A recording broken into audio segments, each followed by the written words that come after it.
Step 1, find capital D.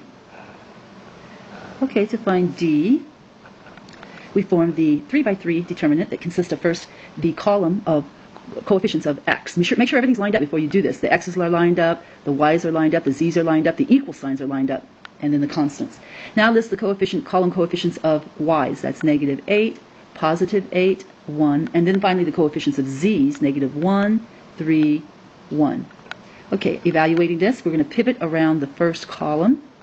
First, we have the assignment of a positive sign for the position 9 times the actual number 9 times the mini 2 by 2 matrix determinant that's formed by blocking the rows and columns of the number 9, and so you get 8 down below 1, 3 down below 1, and then a negative assignment for the next number that we're expanding about, the number 1 times the mini determinant acquired by blocking the rows and column of the number 1. So we get -8 down below 1, -1 down below +1.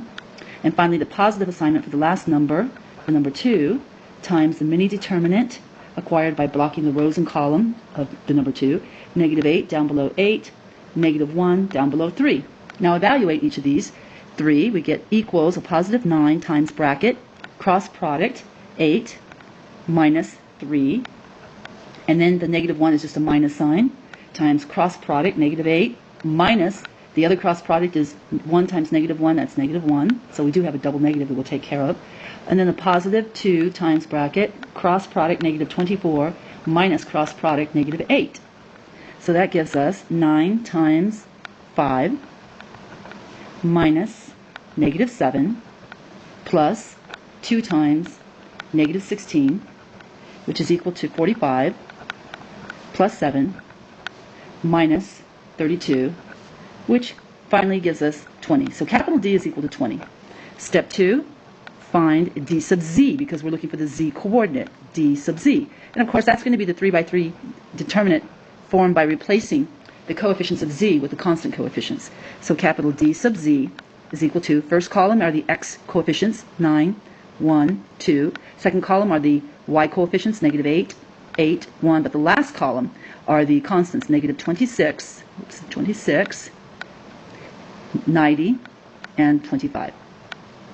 I'm going to go ahead and expand about the first column, and that will give me, let's see, the first number comes with a positive assignment, the number 9, and then the mini 2 by 2 matrix, which is 8 down below 1, 90 down below 25, because I blocked out the row and column that the number 9 lived in. And then the next number has the assigned value of 1 times the coefficient. We're pivoting about the number 1 and the little mini determinant.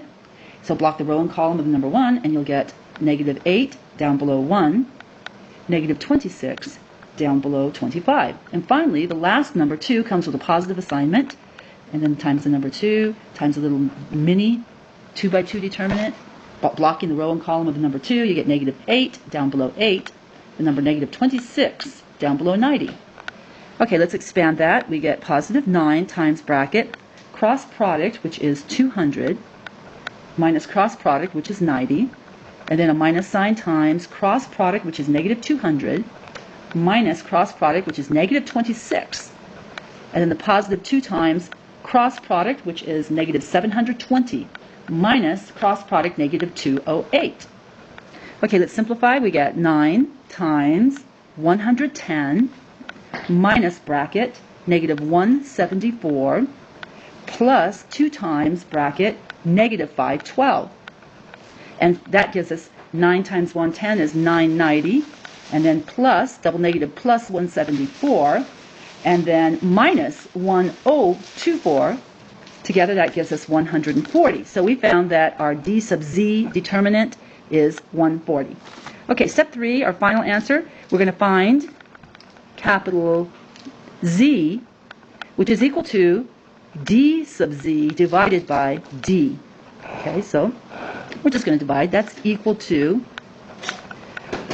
140 divided by 20, and that implies that Z is equal to 7.